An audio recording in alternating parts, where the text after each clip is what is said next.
What's up, y'all? Welcome to Knowledge and Relationships, live streams with your boy M3 and the Sophisticated Jerk.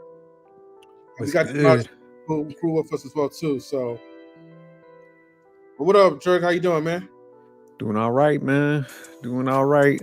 Which topic you got for us today, man?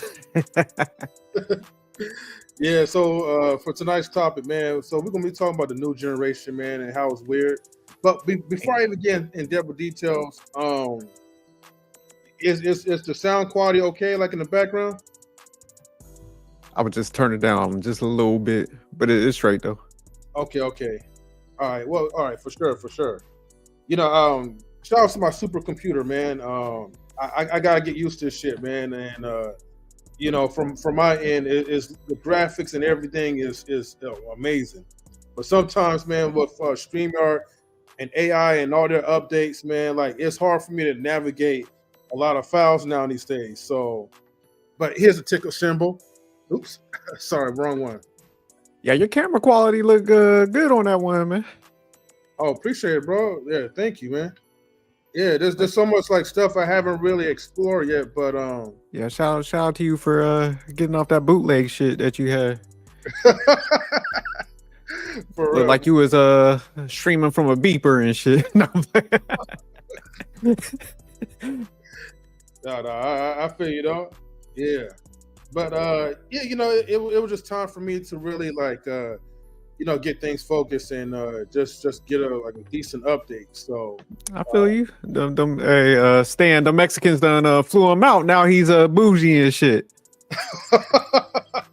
He got flown out. You don't have that package out there. Got the bread. M3 like, look, man, I'm gonna invest in myself, splurge a little bit, get this new laptop.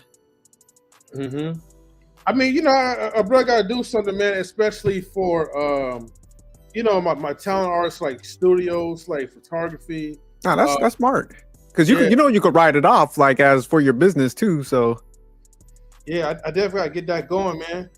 But just a word of advice, it sounds like you bought a nice computer for, like, your streaming and your business. Yeah. You probably don't want to watch too much porn on it. Corn, I mean. Because we have all those like bugs and shit. So you might want to find another means for that. No, hey, we know you're in the freaky AI shit. You kind of let it out last week. I know what you're talking about, Jerk. Hey, I have a selective memory, so my memory does not serve well with what you're talking about. But shout outs to like Big Rick, Slap, and Stan. Big Rick says, I need both of y'all to pull up on my next show next month so I can interview y'all. Hey, man, no doubt. No doubt, definitely. We'll pull up. Yeah, definitely. But shout out to Big Rick Slap, man.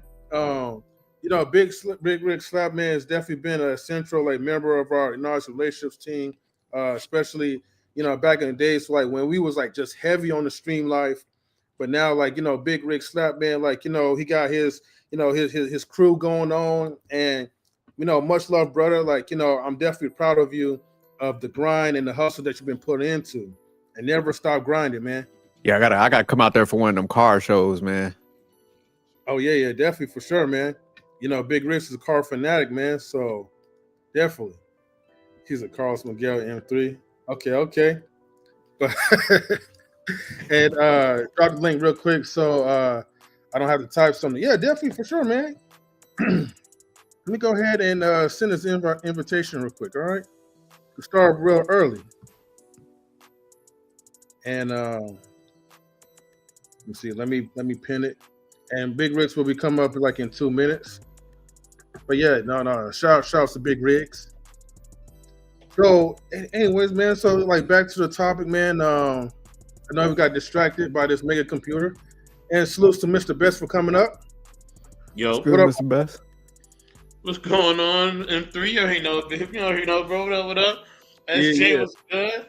You know what I mean? Yeah, brother. What up, man? Look, I know the rest of the world is like cooling off, but man, this California heat, it ain't going nowhere. I heard it's supposed to end tomorrow.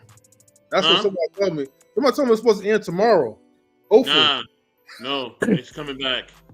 coming back. I already checked the weather. It's coming back. California heat will be back.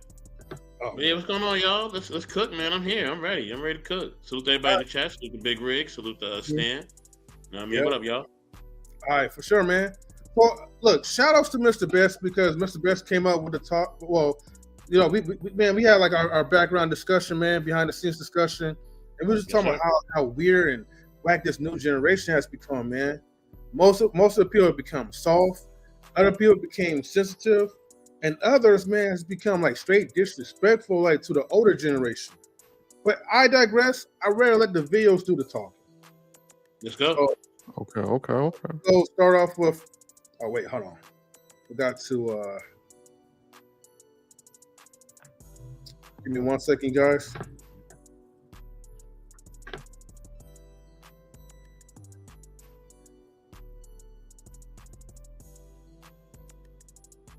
All right, let me do the screen share. Oh, hold on. There we go. God damn it. Sorry, I got to bypass all this security stuff, so may not be open context recording until it's quit. Okay. Hopefully I don't get booed out, but 1 second, guys, all right? I think it's asking for me to leave real quick so I can update. So, shout out to technology. All right. All right, I'll be right back, y'all. It's going to take a couple seconds. Damn. I mean, that shit going to hold it down. We good, man. Yeah, man, OG. It was funny. I was on a panel, and I was planning on being on the panel for a minute, right? I was gonna give him 30 minutes, right? So I was like, all right, I'm gonna be on this panel for a minute. Then like somebody just started talking like a bunch of nonsense on the panel, and I was like, I'm out of here, man. Like I just couldn't do it. And I called him through. I said, yo, I tried to stay on there, but they just started talking a bunch of reckless stuff and just a bunch of lazy talk and just things that didn't make any sense. And I was just like, nah, I can't do this tonight. I can't. You said you got up out of there quick, huh? Very quickly. I just couldn't do it. I couldn't do it. Man, I feel you. I definitely feel you on that one. Okay, there we go. So, here we go. All right, so we got on the popping. Keep in mind, like, you know, I'm not using Chrome, the Google Chrome browser, and I'm not even using Safari. The browser that I am using is a browser that just came out today, as of today. It's called ChatGPT Atlas or whatever. So, pretty cool browser. Testing what out. The hell?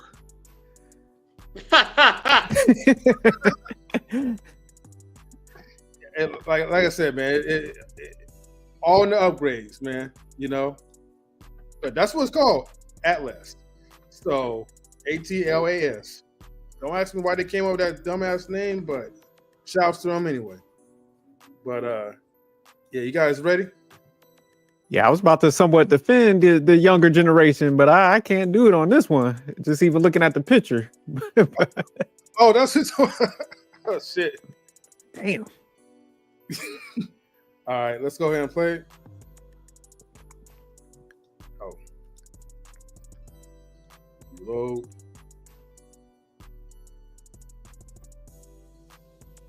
There we go. It's weird. If you don't got designer, you broke. If you compliment or defend someone, you glazing. If you don't post your girl or she don't post you, y'all cheating on each other. If something ain't posted on social media, it never happened. In this generation, you have the most friends when you're the worst version of yourself. This is the most unsupportive generation. Niggas don't support you, like your shit, comment on your shit. They don't support anything that has to do with you because they fear of what you're gonna become. But they'll DM Lil Uzi Vert happy birthday. Niggas fear what you're gonna become if they put you ahead of them. Liking your shit makes them feel like they putting you ahead of them. So in their minds, it's always a competition. Watch out for niggas who's always in competition with you. It's not a competition, baby. What you doing? Let's both grow together. They watching you. You think they not. When you run into them in person, they tell you all about what was on your story. Oh, I see you just bought your new crib. I see you just bought your new car. So why you ain't share it? Why you ain't like it? Why you ain't comment, gang? We in the most unsupportive generation, man. They made it cool to not show love. Niggas done made it cool to not spread positivity. Talking about some, oh, you glazing him, bro. I'm glazing because I'm showing love. Y'all niggas brainwashed. Ain't nothing that my homies do that I'm not gonna comment on, gang. If I see it, Yo, gang, keep going, keep grinding, gang. Y'all niggas weird, man. This generation is. Yeah. All right. Shouts to that young man. What up, Big Riggs? Hey, what's up with it? What's up with it? Big What Rick, it do, 84? What it do, what's man? going on, man? Chilling, man. I just wanted to say something just real quick, bro. For sure, man. I want y'all to slide through, man. I got my little platform and shit going, bro. Yeah. I done switched up a lot of shit, you know what I mean? So, it's definitely a little bit more copacetic, you know what I mean? But Yeah. I want y'all to slide through, bro, so I could interview y'all, and that goes for you too, 84, so I can interview y'all. Okay. Let the people know who y'all are again. You know how you came through before M3, but I want to do it again. You know what I'm saying? Sophisticated. I want you to come through and just y'all jump up on the panel, man. We just chop game. You know what I'm saying? Let the people know how y'all get down, and maybe even do a little show for them right then and there. You know what I'm saying? A nice little topic or something. Get down. You know what I'm saying? For an hour or so. You feel me? It's like this, bro. I got my shit going, man. You know what I'm saying? I fucked with y'all. You know what I'm saying? Y'all fucked with me. I got people that kind of got a little eyes on me and shit, bro. So I want to spread the love to my peoples, bro. So, I always keep that door open for y'all, man. You know what I'm saying? But I'm gonna start going live again in November. I took a little break, so I'm gonna start up again in November, man. And I really would like to have y'all up there, bro. And just kind of get y'all out there, man. Have these people see you. I got a lot of women that are that follow me, you know what I'm saying? And, women are very supportive, bro.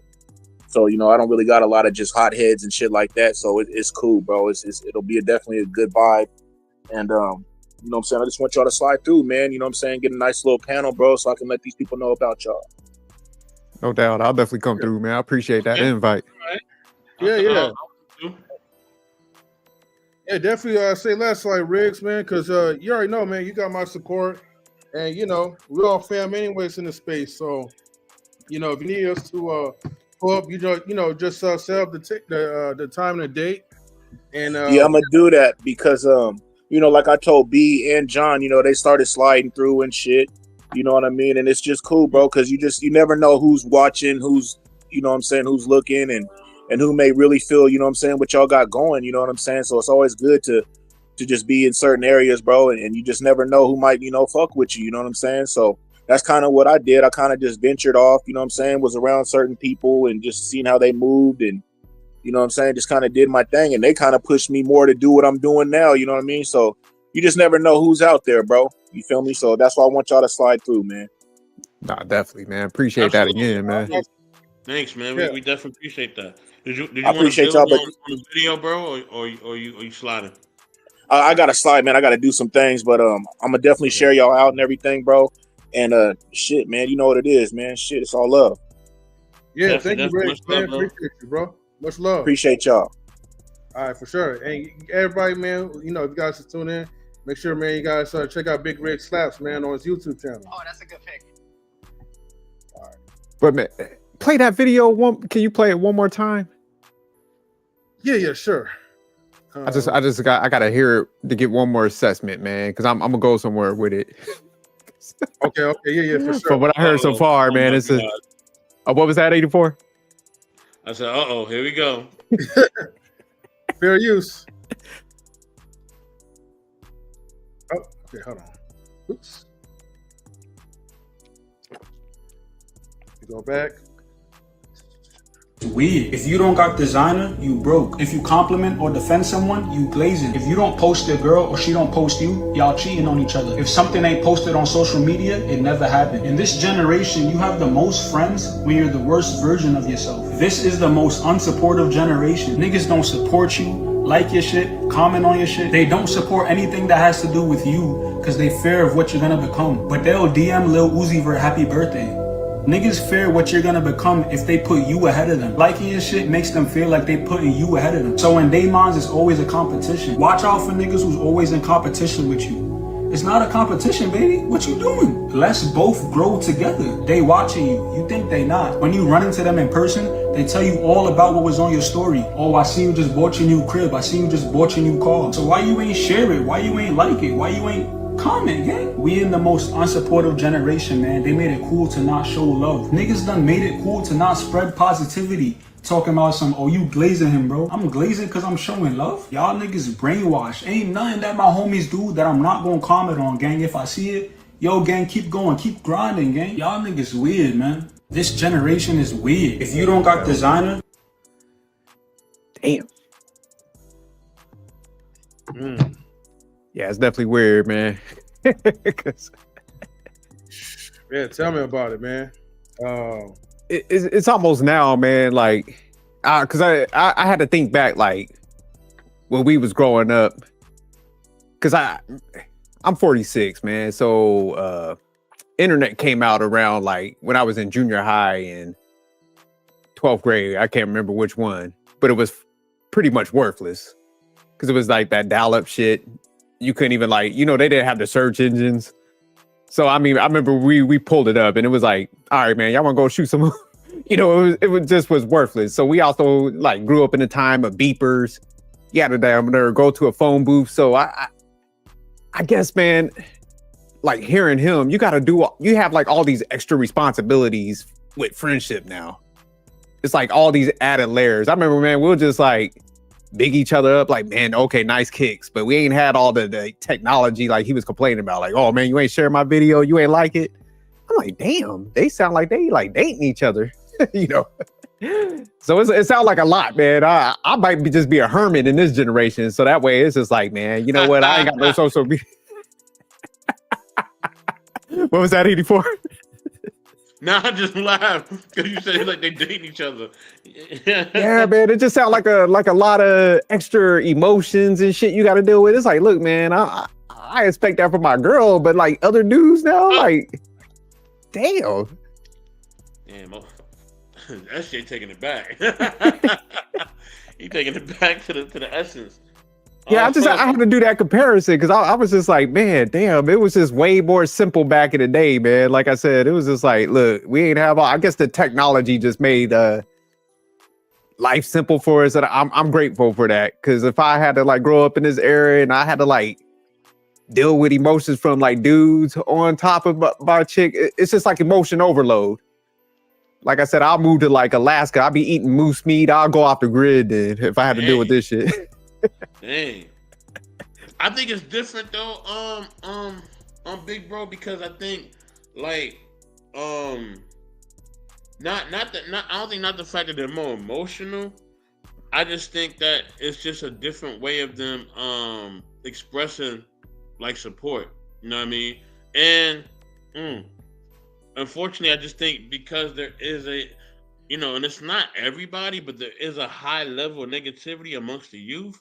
Right, where they into that drill rap stuff, and I remember I got in a car with a youngin about a month and a half ago, and he was playing, and I was like, "Yo, this is really some black genocide stuff." It was like, "I'm gonna delete you when I see you, and I'm deleting all the ops on the corner, and I'm deleting." I'm like, "Dang, how many people you deleting in this one song? Like, is the whole community gone? Like, what's going on?" Like, it was wild. Like, he was like, "Who the hell would buy your album? You kill everybody."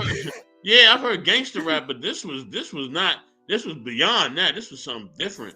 Like I was like, whoa, like, you know what I mean? I'm gonna delete the op when I catch him, and I'm deleting this op and that. I'm like, dang, like, man, it sounds like some action movie. You know what I mean? Like, you sound like you jumping out the water like Chuck Norris, and you got the AK in your hand. Like, what's going down? Like, it was just wild. So I think because they do have such a high level of aggression toward each other, and it's sometimes really not good, that they're trying to now reinforce more positivity, which is good. You know what I mean? So I do support that. Okay. You know what I mean? Because that other stuff that they on, yeah, it's wicked. That's what I'm gonna say. Yeah. Okay. Now I feel you on that one. Yeah, man. I just think, man, like, this generation just basically like just took like a different turn, man. And I think the problem like where, people that was like, a lot older or whatever, who was not really kind of like used to the way how things are structured. I think a lot of people thought like things were gonna like stay the same. You know what I mean? And there's a song about like, like things will never be the same, and that's just the way it is. But I guess like for the ones like who do have like their head straight, I mean, man, you just gotta like try to adapt and do what you can, man, to like and bury your family, your community. At least like your part of it. Let me ask y'all a question, because I was thinking about this earlier. Because when I saw the thumbnail, it just made me think. But do you think our generation kind of like pushed them to that extreme?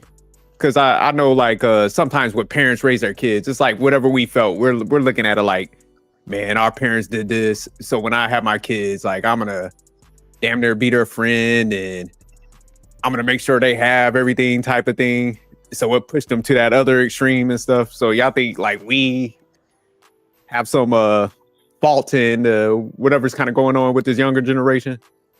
Nah, like I just think I'm gonna say not completely no, because like I feel like like you can't, how can I say, you can't and it's not all of them, it's just some of them.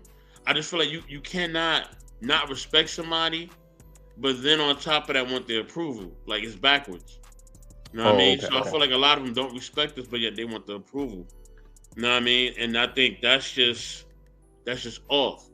I feel like it's a lack of respect, but I also feel like they gotta understand what we had to go through. Like we were the kids of the crack generation.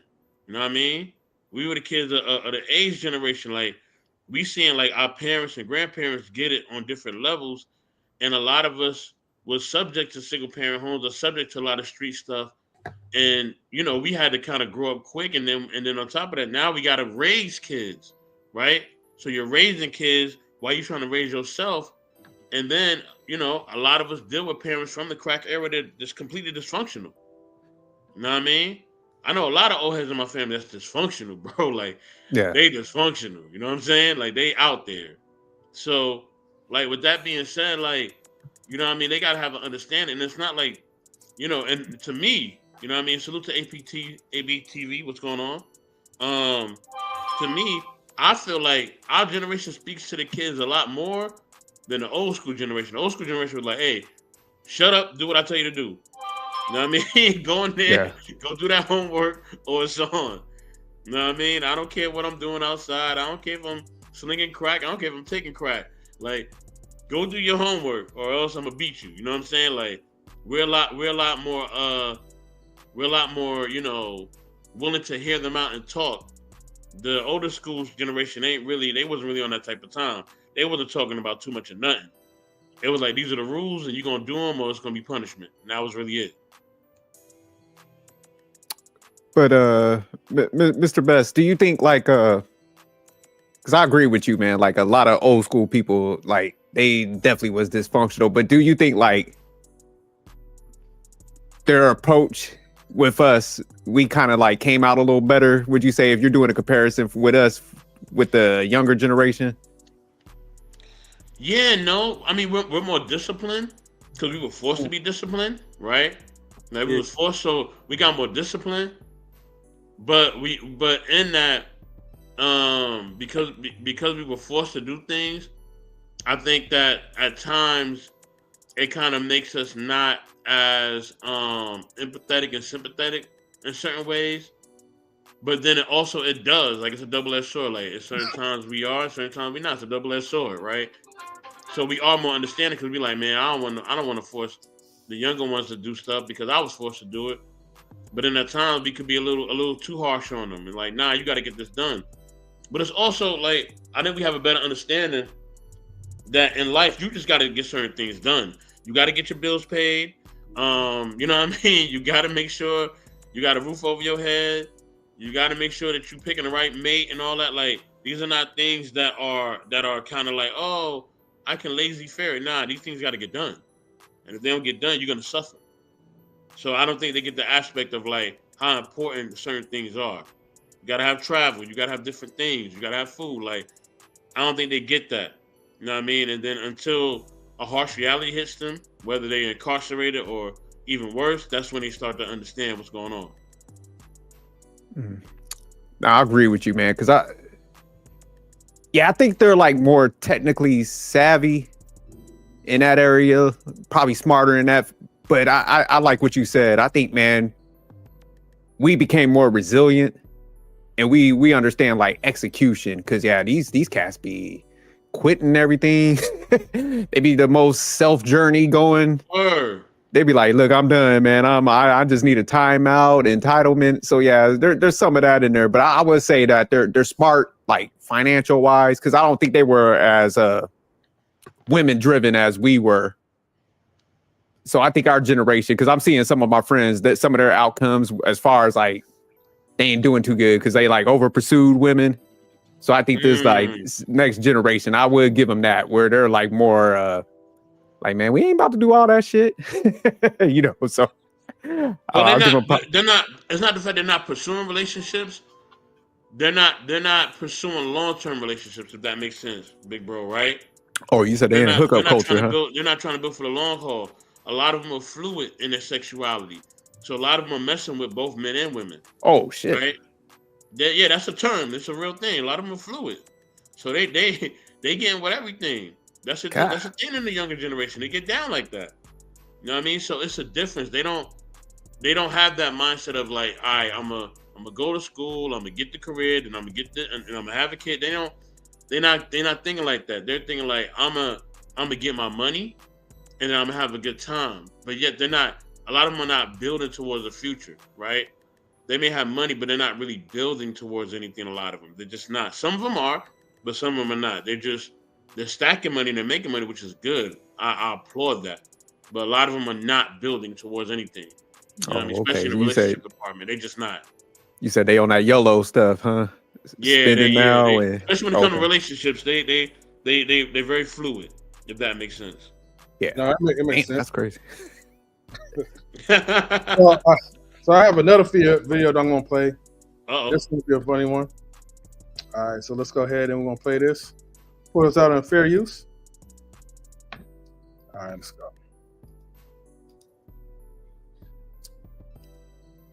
Yeah, I like that.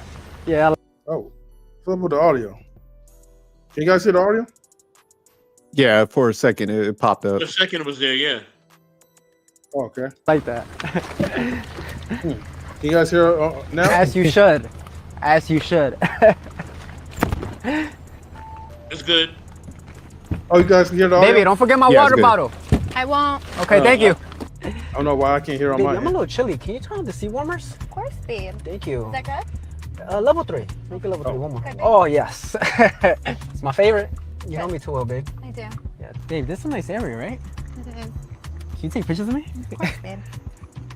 Do your thing, babe. Ooh. Babe. Okay. There you go. There you go. Move around. That's Move around. right, baby. Ooh. There you go. Ooh, look at that one. Ooh, babe. Ooh. Yeah, babe. Hi, look. Babe, you look so good. Look Really? at it. Let me see. Babe, what is this? What's wrong? Babe, I look fat. What are you Babe, what are you talking This about? angle? Babe, what is this? Babe, Babe, you know I like my left side. This the right. It's starting to get a little windy, right? it is. Yeah. Do you want my sweater, babe? Yeah. Yeah, I do. Thank you, babe. You sure? Yeah. Oh, good. cool. Yeah, you're not cold? No, I'm good. Okay, good. Oh, this is so comfortable. That's so good, babe. Come on. Babe, Yeah. this light reminds me of my feelings for you. Baby, what are you doing? The last Baby, are you 15 serious? years have been amazing. Baby, no. Babe, will you marry me? Yes. Put it on, though. Put it on. Put it on, baby. Baby, yes. Yeah. Oh, that's a good pick. Yeah, I like that. Oh, no, I'm sorry. That shit funny. This shit is funny, right? Because I'm not. Don't worry for my peeps. I'm not going to like air nobody out, right? But only it's even funny in my head because it actually happened to a person that I know who got proposed by his wife. But anyways, I digress. Though I'm not saying nothing. Come on, man. I'm not. Come on, man. Did he accept the proposal? Yeah, he's married to this day, man. So obviously something worked out. You know, Oh my the gosh, dude was man. doing This soft guy dude, era, man, man. before the soft guy era existed. So Oh, for real. He like Come on, the man. Come founder of the on. movement. Come on, man. right, Come on, on, man. Don't do that, man. I'm not saying nobody's name, but Oh my you know god. it's true, man. It exists though. Oh man. we even though this video's I'm gonna say this because I know the video is done, so I'm gonna say this. I mean, look, you know, and I know, like it's like you know, women. It's a woman trying to be sarcastic and saying how dating a man is like that, but it's like if you agree to do them things, then hey, it is what it is. If you're agreeing to take care of a guy, if you're agreeing to pay for stuff, you're agreeing to carry stuff, you agree to get his water and all that. If you agree to this, then that's on you. It's not on him. So I'm not trying to hear no complaint. That's the one thing, and maybe a lot of y'all don't like it when I talk, but I don't want to hear no complaining from either side, the men or the women. I don't want to hear no complaining. You decide to do this. We live in America. You were not forced to do anything. This ain't Saudi Arabia. This ain't no other place. You're not forced to do nothing here. As far as relationships, you know what I mean? There's certain things that in the law you may have to abide by when it comes to marriage and alimony and all that. But for the most part, you get to choose what you want. Mm-hmm. So if you're choosing to do that as a woman, that is your choice. I don't want to hear you crying. I don't want to hear you talking about men are soft. I don't want to hear none of that. You chose to do that. And if you choose to do that, you get what you choose. You get what you pay for, right? That's a real saying. So if that's what you want to do, then that's what you get. Just like a guy. If a guy's taking care of a chick and she not doing nothing for him, and there was a video that was like that too. Mm-hmm. It was just so raw. I was like, I'm not gonna send it to him because he would definitely use it. Maybe next time. But it was a girl and she was complaining. She was talking about, she was like, this dude I'm seeing, he's a trick.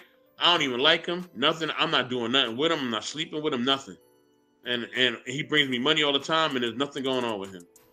So, like, these are real things. So if a guy agrees to that, to be a trick and not get anything, and she ain't giving up the box, she ain't giving up nothing, she not cooking a meal, nothing, and he agreed to that, then he agreed to that. That's on him. I feel sorry for him. Just like I'm so sorry for the women that do that. So it is what it is. I mean, you know, in all fairness, like, hey, if a woman decides to do that, like, look, I ain't gonna frown upon it, you know. I mean, one, it's not my business or whatever they do in their relationship, but then two, I mean, look, if she feels that the guy's worthy enough, like, you know, to put the effort in, then hey, you know, kudos like to her. I just tell him, hey man, come fight for me, girl. You know, because women, they gotta compete too. And if any other woman is listening and don't agree, just know I'm talking about you. You gotta compete. All right. It don't matter if you black or white or Hispanic or whatever. You gotta compete if you want to get the best man. Otherwise, do not complain. If you're not complaining, look, I'll tell you, look, don't even worry about the competitiveness, you know? But if you're complaining that you don't have a man, then you got to put the work in, sis, you know? Maybe got to put a little extra layer of makeup. Even though I like my women natural, but you probably got to do something to get his attention. Maybe you got to, work out or put down the Twinkies or whatever and the fried foods. But do whatever you want. Or do whatever that you need to do to try to get that man that you desperately want so bad.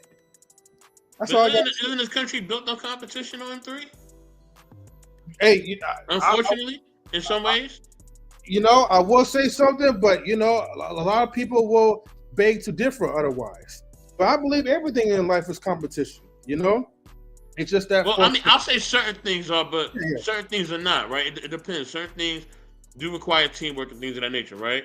Mm-hmm. So it depends, but I would say in a relationship aspect or probably even corporately aspect, yeah, it could be a level of competition, right? Coke is going to compete with Pepsi.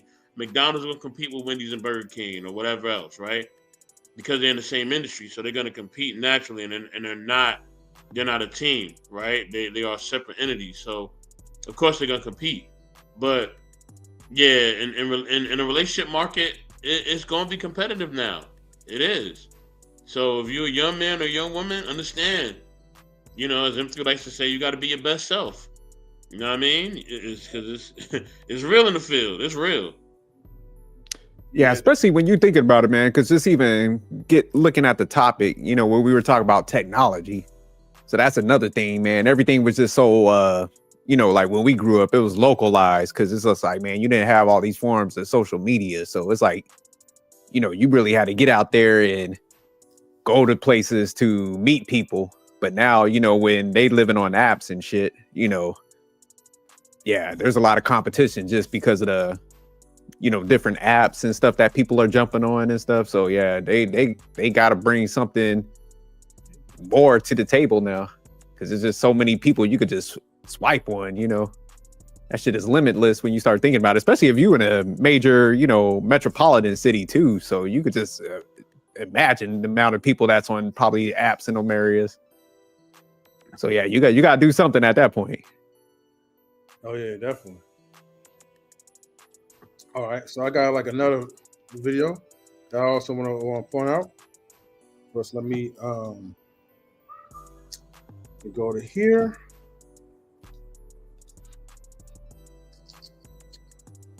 All right, fair use. Like, so we got like two videos, right? We got one right in specifics of, I believe, like when Black people actually had a code to something, where like leaders, like, you know, had reasons, right, to stand up for our people. We had the great, like, late Muhammad Ali. Not only like, you know, he flew like a butterfly and stung like a bee, right? Like in the ring, but man, like the dude was also intellectually sparring, like, you know, with other folks, and you know, to make sure like our people have our rights. You know, our people could be left alone, but I'm gonna let him do the talking because he could say it more better than I can. Anyways, much respect to him. Let's go ahead and we're gonna play it. That's your question. Okay, you talking to me, not a dumb Negro or pork chop eater, don't know the truth. I'm free now. I woke up. Now, what are you going to tell me now? I done gave you my solution, some land of my own, doing something for myself like you, England, and America do. Now, I know you're not against the black man. I know you're not against me having my land, are you? I know you English and ruled and slaved forever for a long time. But do you still today don't want me to have my own country and build for myself and govern myself? Would you think that's bad if we thought like that? What's your solution to my problem? 1974, then you all just, some white man just flew from New York to England in an hour, less than 2 hours. You all are so progressive. You're walking around on other planets. Now, today, I'm intelligent too now. What's your suggestion? What should be my movement? Integrate? Yeah, equal rights in a mixed society. In this society, where you still own the government, you still own the train station, the railroad plant, the lecture plant, these television cameras, you still make all the food, you control everything, and I'm like a leech on a dog's back. All I can do is just wait for you. I can't do nothing for myself. Integrating in your society don't mean I'm doing nothing for myself. You doing it all. I want to do something for myself. I'm tired of depending on you. You might get broke one day. Your stores might close. Your gas pumps might cut off again. I'm relying on you now. Can I have my own land and country? Well, you've got your own freedom here. For instance, I know you're luckier than many black people in America, but you're your own boss. I'm speaking for my nation. See, I know, I appreciate that. If I was representing just me, I wouldn't be talking like this, because I got it made. I'm talking for my brothers who's out there. But I just don't see how, Mohammed, I don't see how you can slice up America into bits and get all the whites in one area and all the blacks in another. Then we leave then. We leave. But they'd miss you. I know it. Damn. He said it well best. Man. What's best for sending that video out. That was perfectly in line. No problem, brother. No problem. I mean, what he's spitting is straight facts, man. You know what I mean? Because he's letting it be known that, like, we want to have our own and we want to do our own thing. But it's like, at the end of the day, if it's like a lot of times we're not salute them MC limbs. A lot of times we're not able to do that because we are subjugated to somebody else's culture, or we're subjugated to somebody else's way of thinking or way of living. You know what I mean? Even the clothes, down to the clothing we wear, we're subjugated and indoctrinated into something else. So due to that, a lot of times it's just like, I want to have my own things. I want to have my own stuff, and I want to build on my own. But we've seen that every time we try to do that, you know, whether it was Black Wall Street or whatever else, we've seen an outcome. We've seen an outcome. You know what I mean? We've seen that we was bombed, and we've seen that we was taken advantage of, and we've seen that You know what I mean? That we were that our people was, was treated a certain way. You know what I mean? And we wasn't even asking for civil rights. We was asking for equal rights. But we had to cop out for civil rights because all our leaders was getting deleted. You know what I mean? It was being in prison. It was being exiled and all that. So we know what time it is. But yeah, man, he definitely was speaking a lot of ideologies that I share as well. So yeah. Yeah, definitely. And what I want to point out is that like, our people, like especially back then, like they was really fighting for like a purpose again. And if things had really went well for like blacks, man, and stuff like wasn't like destroyed or whatever, that created this domino effect that's today, we would have been like holding each other down. We would have been having our own businesses. We wouldn't really have to rely on other folks to try to give us handouts or the government and all that. But unfortunately, we are in this predicament that we still have to rely on someone to give us that handout, to give us that okay or whatever. And my last point is that people like Muhammad Ali, like even though he was in the entertainment industry as far as like boxing, because it's an entertainment sport, outside of that, he wasn't acting like a buffoon. It wasn't about himself. He already made it, but he's looking out for like the rest of the people that's still out there struggling. And I feel like now these days is that you have people that are not willing to compromise once they're already in a comfortable position. Yeah, one thing I always give Muhammad Ali props, because I was listening to what he was saying. Now, man, I saw the date on there, man. That was like 1974. So he's always was willing to put his, like you said, celebrity status and stuff on the line, because he could have easily been like, I'm just gonna shut up, make my money. I ain't gonna ruffle no feathers, because that was around that time where, he was like kind of getting shunned because of what he was saying and what he stood for and stuff. But he was willing to put it online, so I always gave him respect for that, because like you said, M3, it's just like, man, when people are willing to do that for a higher cause, man, you gotta just tilt your hat for that. But yeah, it's sometimes when you think about it, it's just like, damn, if Wall Street was able to stand, how that would have looked like. Because now it's just so hard to imagine like a separation, because how embedded we are at this point. But yeah, it makes you think sometimes, like if we had all them leaders and shit like that, maybe people's mindsets would have been way different, because they would have actually saw, like people, in the banking industry, having more businesses and stuff like that. Yeah. So that was a great clip, man. Because yeah, it makes you think when you start thinking back, like, damn, and we seeing these weirdos nowadays. You'd be like, damn. And more so too, like both men and women will be held like accountable to the highest regard, and we don't have that now these days. So of course everyone is just doing whatever the hell they want to do, and they're just being reckless with it. But one thing, man, I do think, man, we even it's like sometimes, man, we still need to give ourselves a pat on the back, because I was looking at how many black millionaires we have in America. And it's crazy, because it's like 1.8 million. And if you say like you extract that as its own like country, pretty much, you just took that number. And I was looking at the numbers. I was like, okay, where would that fit into like the top 10 countries with the most millionaires? The black population would be like, I think it was like 8 or 9 in that top 10. So definitely we have some imperfections in, the US, but I think, man, how resilient we are and how we were able to push through stuff and still get them. So we still need some work and shit like that. But that, when you look at it like holistically on a globe, it's like, damn, that ain't, that's pretty tough, man. We was able to do that with the history. So, I mean, I do think sometimes we need to look at that also. No, and you're right, because again, like not everything is also bad. Like in the in today's generation.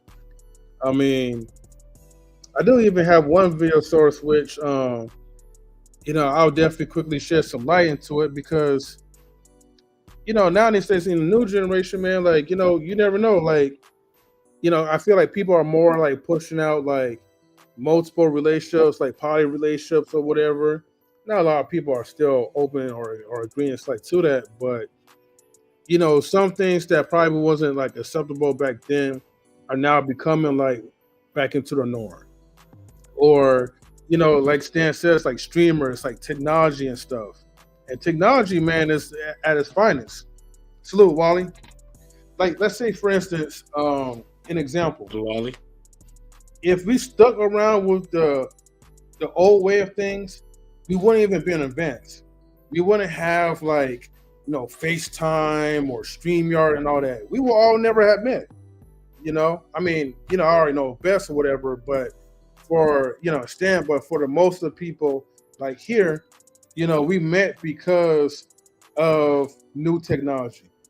And because of the new generation or the Gen Zs or X or Ys, whatever you want to call them, So, there are some like, good, like, upsides like to it that, I could definitely like, have some type of gratitude for. And it's interesting because while you guys was talking, like in this little ChatGPT Act Less web browser or whatever, it has like a summary tab. And well, you ask ChatGPT something and it asks to like summarize the video. At the time, like, it was like we was like maybe like 36 minutes, like into like talking, and it pretty much like summarized like a whole lot. It recognized as you, I, Mr. Best, well, Mr. Bless, in the summarization. And then it highlighted Stan as him like being like, the most like to like comment and certain highlights that he said, like women are he's the prize and all this other stuff.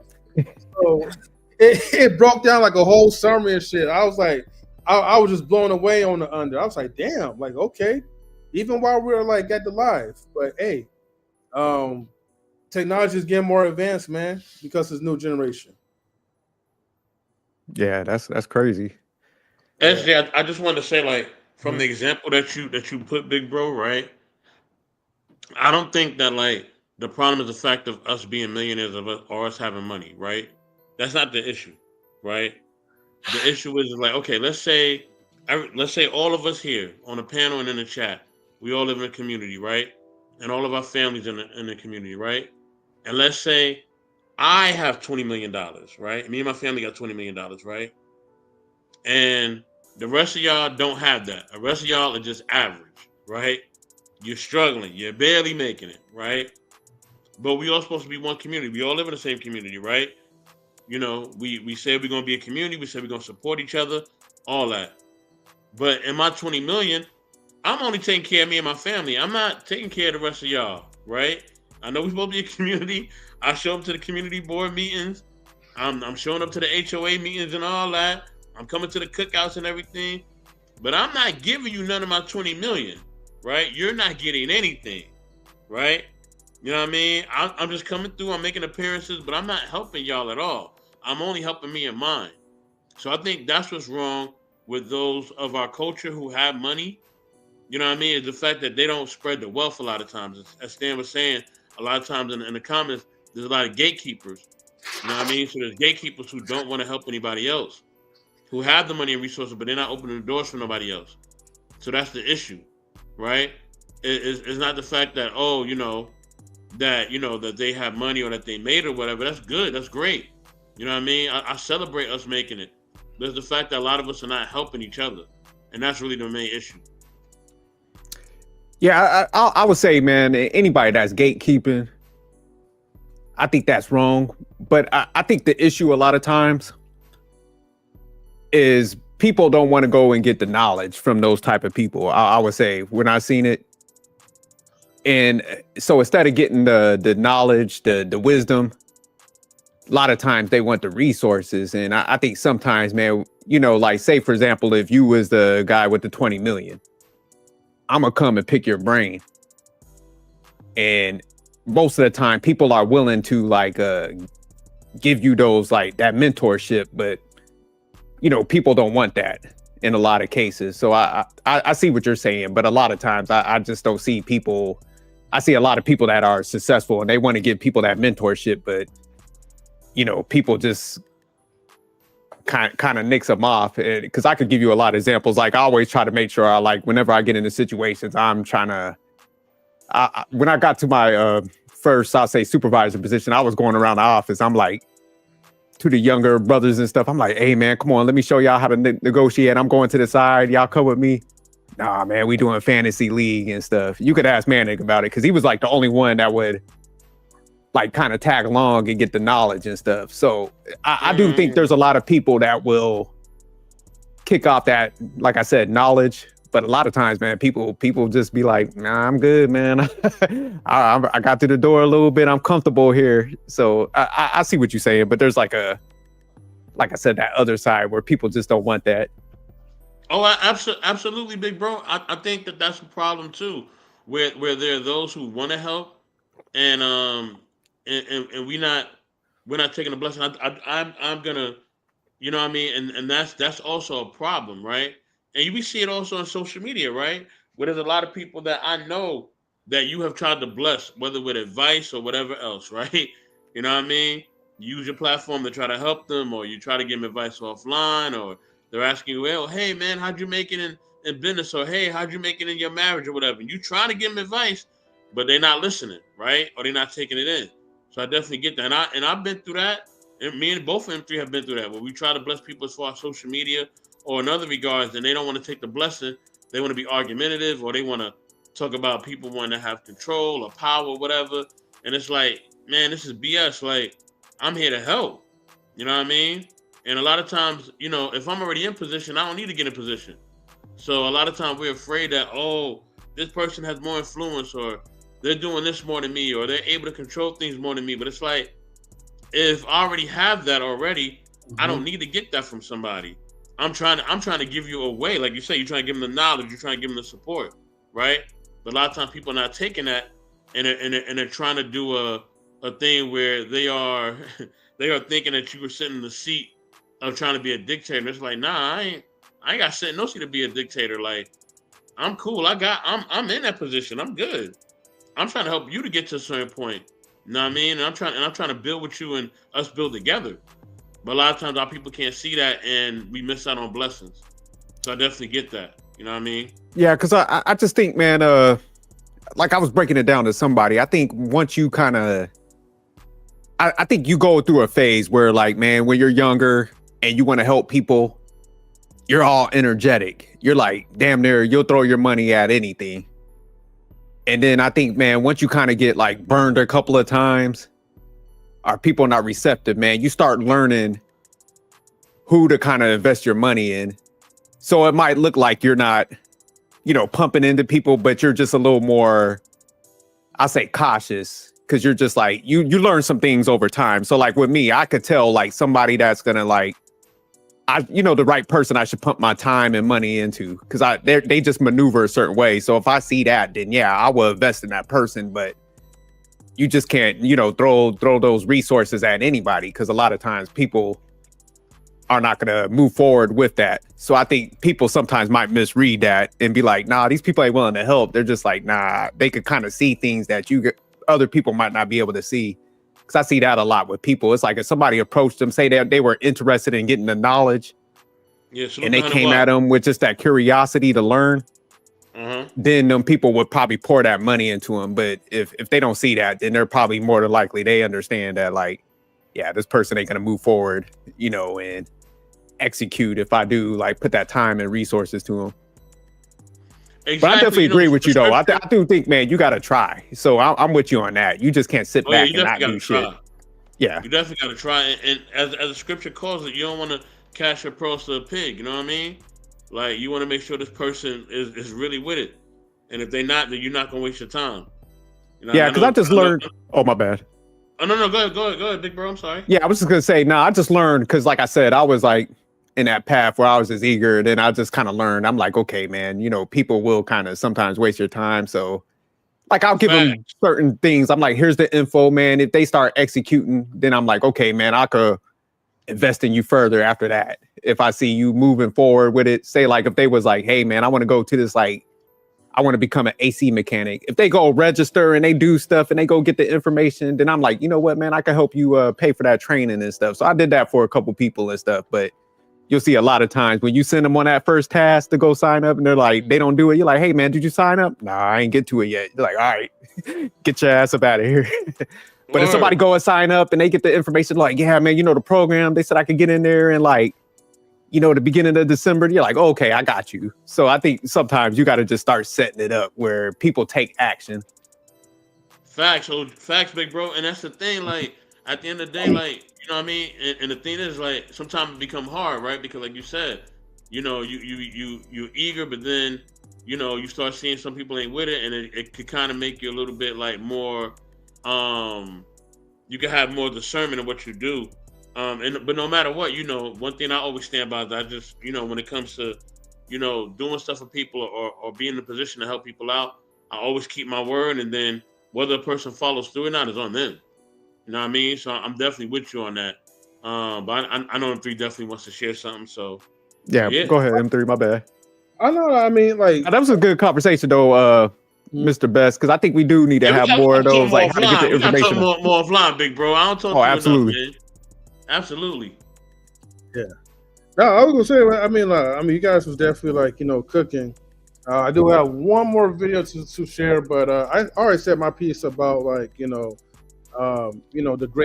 great lakes and all that, and how I feel like if anyone like blacks, especially like today, if you have any type of leverage, utilize your leverage right to create something where other like-minded blacks or just like and I'm just saying like just for us like specifically, right, people of color could just like have doors to enter so that we could always like grow pretty much, and help other people out, so no one will be like struggling and feeling like, man, like you're being left out. But that's all. I mean, just to summarize it. And yes, yeah, we definitely need more combos like this, Stan. Like definitely. No, absolutely. Yeah, because I think we do need to start talking about community more, what that needs to look like. Yeah. Folks to be demanding stuff from mentors like their parents. Yep. And that's not the way how it works, man. Look, man, like if you have somebody that's in your life that's actually willing to take the time to like really like teach you some things, man, just shut up and listen. Like that's the best advice I can get you. Give me, and it will take you like a long way for real. Let me go ahead and I'm gonna play this other video. This one's by O.J. Duke Jackson, but he reacted to like 3 videos, but the second video kind of like brought to my attention because we really got to do better as far as especially as a community. We got to do better as far as like, man, raising like our children. Even if we don't have kids, like we gotta look at the community's own as if they're ours, because they are a part of us. And the old saying is like it takes a village like to like raise a child, and I actually like agree to that. But right now, man, we got like these young folks, young girls in this particular like like video that I'm about to play. Man, they're just so reckless, man. Like foul around the mouth, disrespectful, and it's kind of heartbreaking, man, to hear like some of our own people telling their sons, hey, I don't even want you to even date like our own people, our own women. Anyways, let me go ahead. I want you to share the tab, man, and fair use as always. So let's go ahead and we're gonna pull that real quick.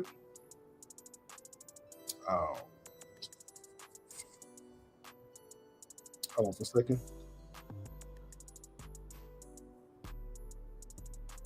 Okay, looks like I gotta stop sharing the tab.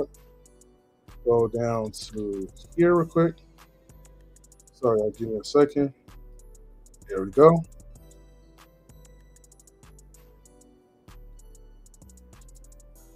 Stan says folks need to learn about respect and responsibility. Now, I agree with you, man. Let me go ahead and expand this. Shout out to O'Shea Duke Jackson. Let's go ahead and play it. Wrong, literally. You really focused on the wrong. I'm just.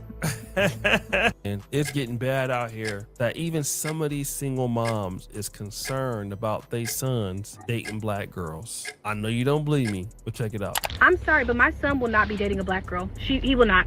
Because yesterday we went to Six Flags, and when I tell you the pure level of disgust that I saw in these black girls that you independent queens are raising is purely disgusting and disturbing. I literally left early because my kids was looking like, what the hell is going on? And this is in the Bay Area, California. These girls, all of them unsupervised, in packs, unsupervised. No supervision, just running amok in the theme park. Multiple fights break out, multiple. And I'm just like, okay, the police had to start patrolling the park because these little bitches couldn't keep their hands to themselves. One little bitch, about 12 years old, talking about Jeremy, his small anyway, don't want to meet me. What do you mean it's small anyway? Girl, you are 12 to 13 years old. And then these other girls like, ooh, boo, boo, boo. And these dudes are like, y'all are hella chopped. Y'all are hella, it wasn't even the black boys. It was the girls. The girls was fighting multiple fights. Parking lot shut down from little motherfucker fighting. And then this white lady asked her not to talk like that. Her and her friends trying to fight the white lady.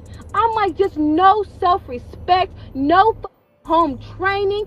And I see why. And I've seen a lot of, when I seen the black boys with the white girls coupled up, looking cute. I've seen the Mexican kids. I've seen the Asian. Only ones outside acting a ass was the black girls. And I'm specifically saying black girls. There was no black boys acting an ass. It was the black girl.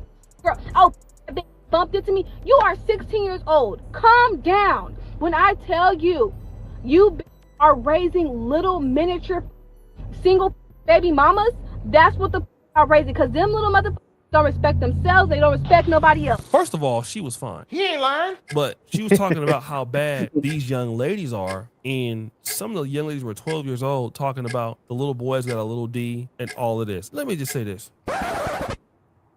This is not uncommon. She said that she saw the little black boys with the white girls, they wouldn't have no problems, and that she doesn't want her son to date black women. This is not the first time I heard a parent saying that, but we're gonna be honest. And this is a tough conversation to have in the black community, again, because you do have single moms out there and you're looking at it from your vantage point, and your kids may listen to you, but they probably don't listen to somebody else. The reality is, the less structure that your kids have, nobody wants to deal with that. And I'm telling you, kids that don't have both parents usually, not all the time, but usually stick out like sore thumbs, okay? And nobody wants their child around something like that, even if they are themselves single moms or single fathers. And again, y'all gotta understand that, like, your child is missing the opportunity to possibly mate in the future because they got down bad behavior. And don't nobody want to deal with y'all badass kids. I'm just going to be honest with you. Nobody, people working hard every day to make sure that they can afford a new house,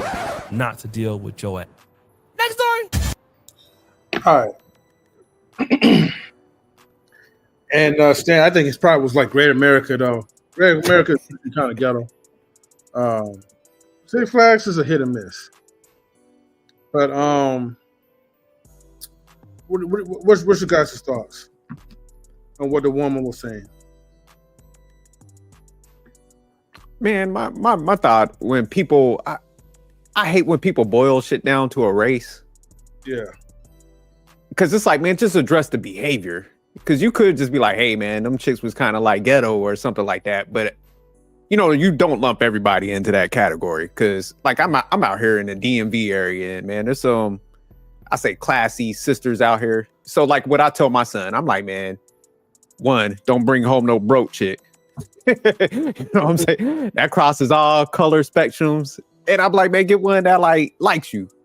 That got some certain characteristics and mindset. So I don't give a damn what nationality, race that is. It's just like, man, if she really fucks with you and she got great qualities, man, that's what you need to strive for. You know what I'm saying? So yeah, my son, he be dating, you know, his shit look like NATO. You know what I'm saying? So I think, like, man, that's what, as a person, you know, everybody has their preferences, but I'm just saying, man, you better train people to go after them good qualities and characteristics, because every female, like I tell people all the time, I'm like, divorce courts ain't racist.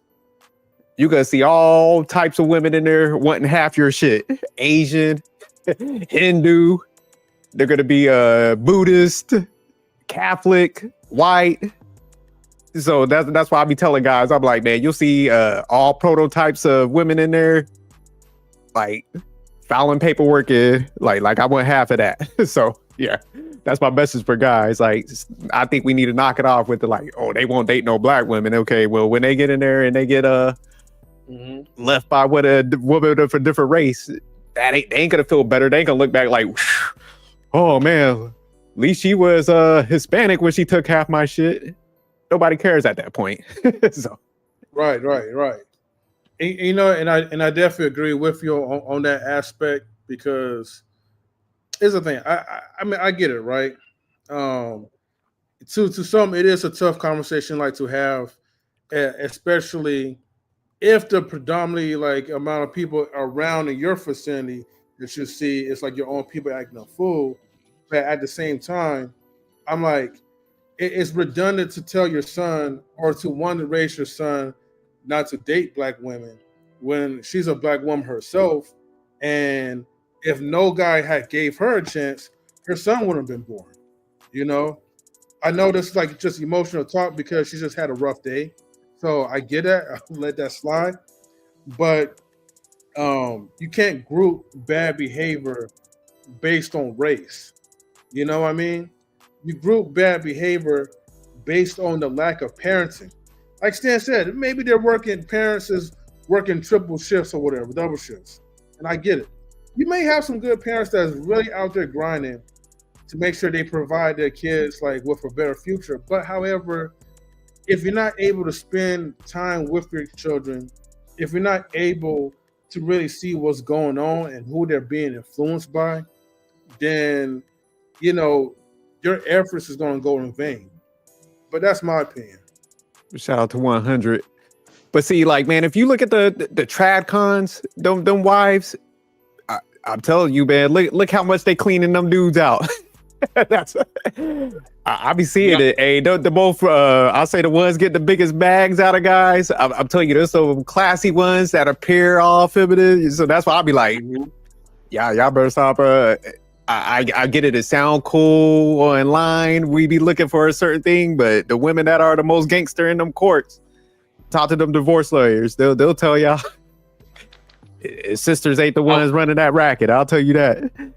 They're not, but it's also a mindset, right? Because I think that whether a woman she's financially stable or not financially stable, it's really the mindset of that woman, right? Yeah.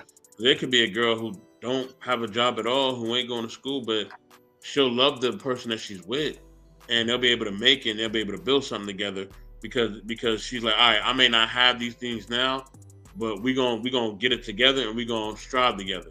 You know what I'm saying? I seen this couple. It was over the summertime. I seen this couple that was crossing the street, and I could tell they didn't really have much, right? But they were so happy with each other, and I was like, now that's real. You know what I'm saying?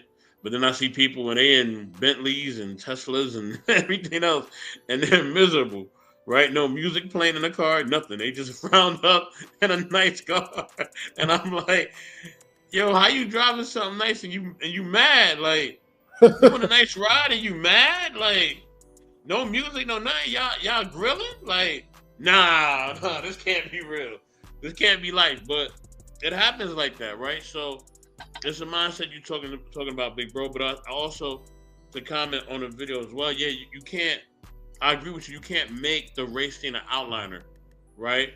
So, you know what I mean. And then on top of that, like, if the kids were so unruly, you supposed to be a adult or an elder, why you ain't go over there and say something? Why you ain't go over there and say, hey man, like, y'all smooth it out. Come on, y'all doing too much. Like, you know what I mean? And that's another problem with our community. We got to call out bad behavior, especially when it comes to the youth. Like, you got to, and even when it comes to the old folks, like, you know, oh hey, you doing too much. You know what I mean? If we're not doing that, then you know, it's like, you know what I'm saying? Like we're like how we can expect things to be better. You know what I'm saying? So that's really the thing. But yeah, man, like, and if it's a bunch of kids and they're by themselves and ain't no parents around, yeah, they gonna act up. So we did that. You know what I mean? My parents wasn't around. It was, and if ain't no supervision, I'm a teenager. Man, we gonna run amok. We gonna be stealing candy. We gonna be doing a whole bunch of stuff. A fight or two might break out. Right? What I mean, that might happen. You know what I mean?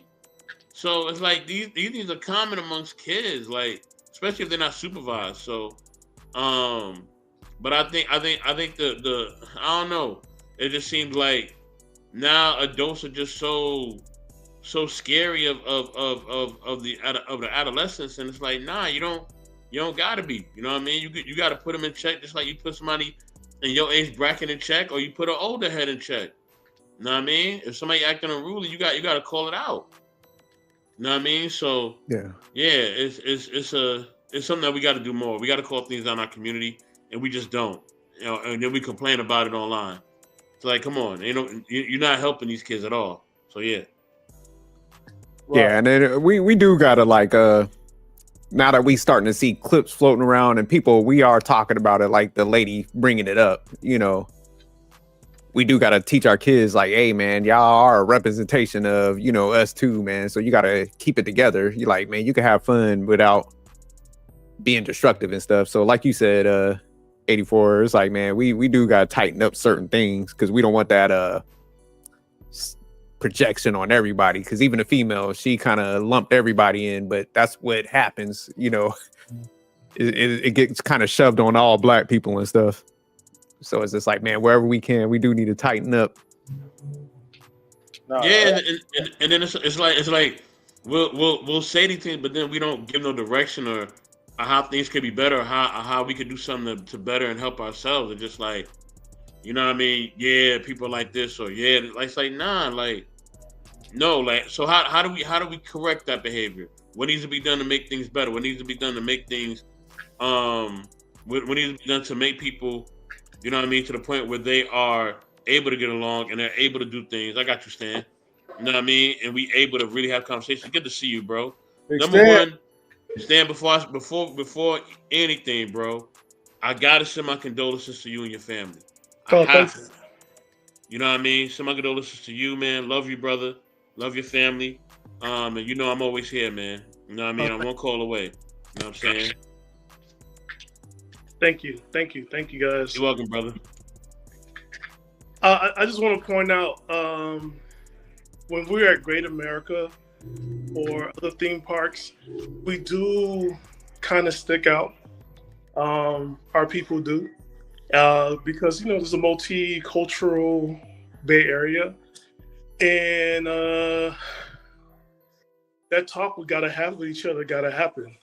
Because when you're acting out, you become the problem. Even though it could be other group of kids that do the same thing, we get called out the most. And that's the saddest part of being in the Bay Area, growing up in the Bay. So that's what it's like. Yeah, facts. Fortunately. Yeah, because like, remember Summer Jam? It wasn't until a lot of us was going to Summer Jam. Now, SJ, Summer Jam is like something we had every summer in the Bay Area.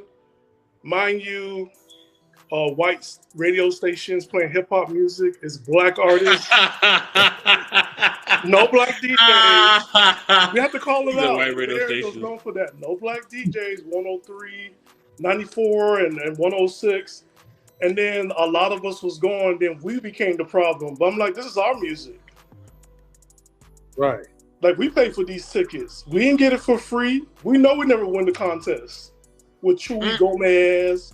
So, wow. I mean, we had to call it out. It was our artists. It was our people. And then we became the problem. We're driving to freaking Mountain View, staying in that hot-ass sun for 3 days for a concert. That did y'all turn up, though, Stan?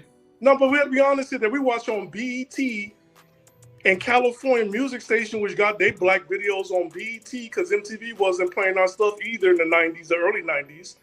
So we were supporting stuff. So it's like, yo, we try to do stuff together, but if you're not having these conversations with your kids, like, people are looking at you. And also for us, like, hey, you can't be sending your kids unchaperoned to places like this because other races of people don't care for your kids like you would care for your kids. It's just dangerous to send immature people together in a group, knowing full well in the Bay Area, people don't like us. They say they're people of color, but we still at the last, we're at the bottom.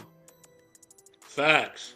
So it's not safe. It's never safe to send your kids out there ever. It's just not safe. And, you know, you just got to sacrifice a day off or something and take your kids to these theme parks. Uncle, auntie, grandma, somebody got to go. And just leaving it in the hands of a teenager, because teenagers got to go out and have fun with their own friends. There's not too many things for us to do in the Bay Area when you was young. And don't get me started on that nightclub, City Nights. I swear that was something for us to be prostitutes. You said, what's it called? Oh! City Nights or City Kings or whatever. It was on 3rd Street. I mean, that's what it was. Like, we were 18 years old partying with 21 and overs and these grown-ass folks in their 40s and 50s and 60s buying us drinks. That was the gateway for prostitution. Yeah, y'all was on some You know, do you need some new clothes? I could take you to the mall tomorrow. No. But Stan, what you feel about the lady saying, man, her son ain't gonna be dating no black women? Okay, look, ladies, you can tell us what we ain't gonna do, but now we gonna sit down and try to discover, like I did. I was, man, you ain't gonna date no African American. What? You told me what? Next thing you know, I'm dating a girl named Quaquita.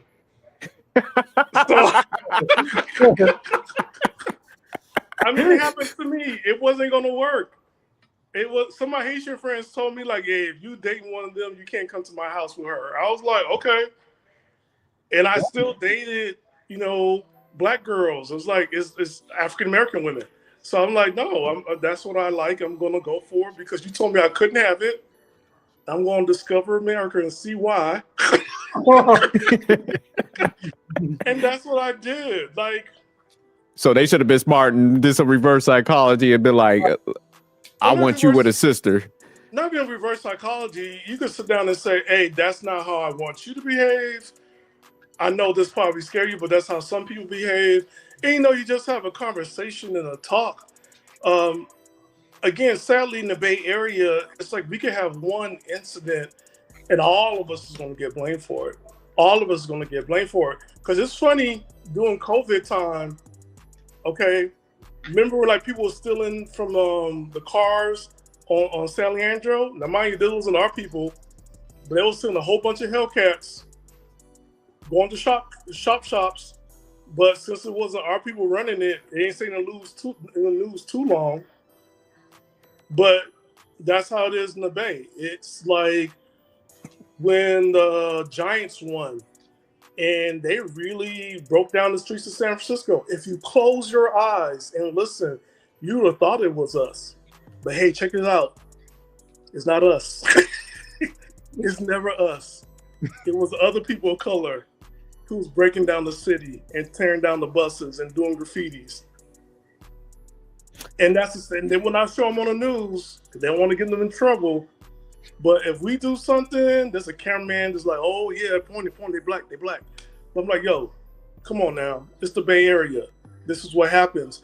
But if you're growing black in the Bay Area, you know how you have to behave. You know, every parents have that talk with you. Your uncles, your aunties have that talk with you. Because when you are out there, those people do not care about you like that. So, to those parents, I feel sorry that this one puts you on blast.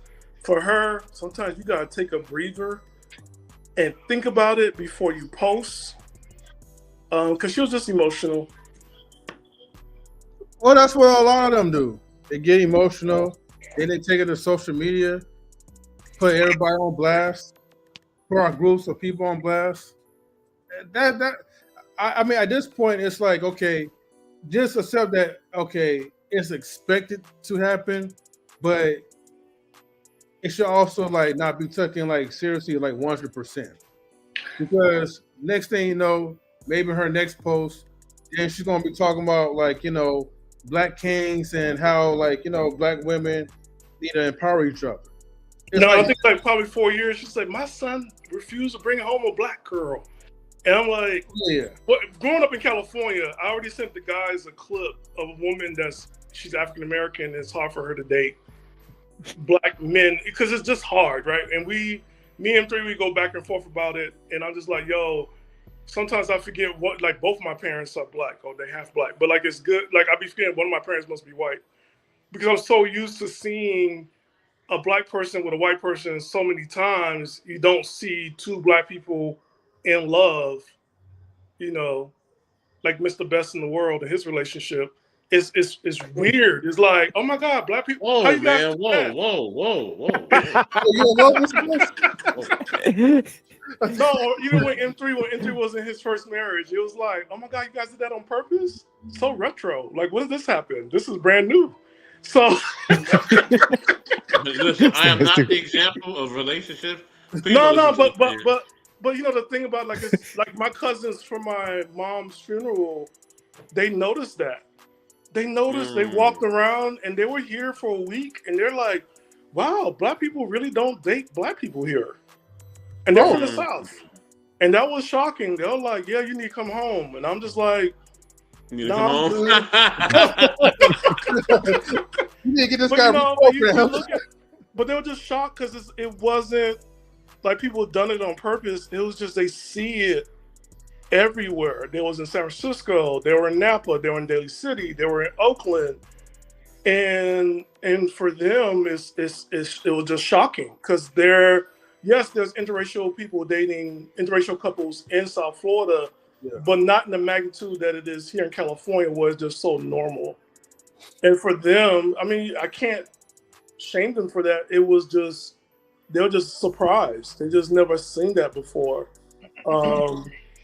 And that was it. They were like, yeah, you need to come home and and date you a Latina. Now, mind you, when we say Latina, we're talking about the dark-skinned ones. I'm sorry, not the Indians and the white ones.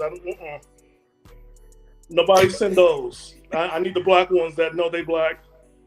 No Dominicans. I'm sorry. Yo,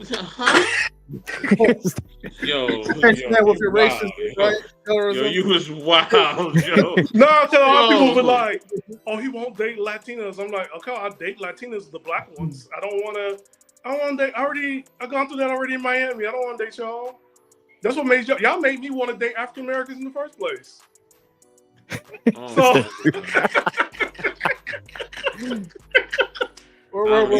old saddle booty. So no, I want a real big booty. I don't want no saddle booty. So it's like the Bay Area, is that like real is it like real, like everybody kind of lives with each other? Kind of like New York? It's a mixed demographic. It's mixed. So it's like all our neighbors are different. So neighborhood I'm in is predominantly it's Latino, Asian, a little bit black. If I see somebody white and they don't live here, we're calling the police. Cause we're like, why are you here? Cause like we have two neighbors that are white and they're like women. So they're retirees or CEOs of IBM. Another one's a CEO of some tech company that was around since the 70s. I wasn't too sure. I'm like, oh, okay. So they bought their house outright. Yeah, if I see a white man here, I'm like, call the police.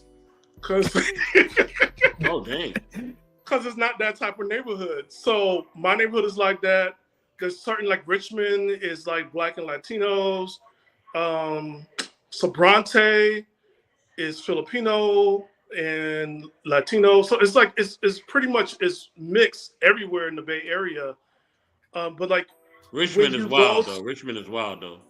Yeah, but we know Richmond gone through gentrification too. Because like people want to get to Albany and El Cerrito. but they can't get there because nobody's moving. So the next spot to go to is what? Richmond. So Richmond is falling into that trap. But you know, when we go to something that's like public, like when you go to say a Great America or Vallejo's, Six Flags, or I think there's like a water park in Concord. I don't know the name of it. I know you're talking about. Yeah. It's called Raging Waters. Raging Waters. Or you go to a game, or you go to the 49ers in Santa Clara. Yeah, like it's a mixed crowd. But if your black kid is not checked and not polite and don't know how to operate, it's not going to be good for them. Because it's not like we have a strong black unity, because East Palo Alto is not the same as Oakland.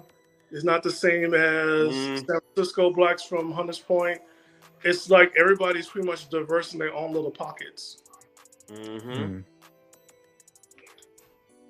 And so, you know, in Vallejo blacks, it's not the same as Fairfield blacks, even though there's like up the street, Vacaville, they're like, they ain't gonna deal with none of that stuff. And so, cause they the bougie blacks. Vacaville is nice though. Vacaville is nice. Yeah, they're the bougie blacks. They like they nice over there. I ain't gonna front. Man, so the bougie black. And then there's another one. So there's American Canyon, Green Valley. I don't know what Green Valley did, but it's diverse by the freeway. On the right side is the apartments. On the left side are the homes. They look down on people in apartments. The homes, it's like we can go through a drought. It's green. It's always green. Got ducks, dragonflies, butterflies. We call it children of the corn, because I'm like, yo, you sacrificing people for this kind of greenage. We're in a drought. Hey, Stan like me. He be everywhere, man. I'll be all over this thing. And so that's how he knows so much, because he be everywhere. Oh, here come. Yeah, because the Bay Area, and that's the thing about California. Like, no matter where you go in Cali, it's like it's a different country, and that's what makes California so great. No matter where you go. So, Mr. Best, would you say like the Bay Area more diversified than New York City? Nah, ain't nothing like New York. Like New York, you have it's so New York has so many cultures. It's insane. Like nothing's like New York. I would say the only comparison I would give to New York is like LA, because LA is so many. Those are the two most major cities in America. So because of that, everybody's coming there.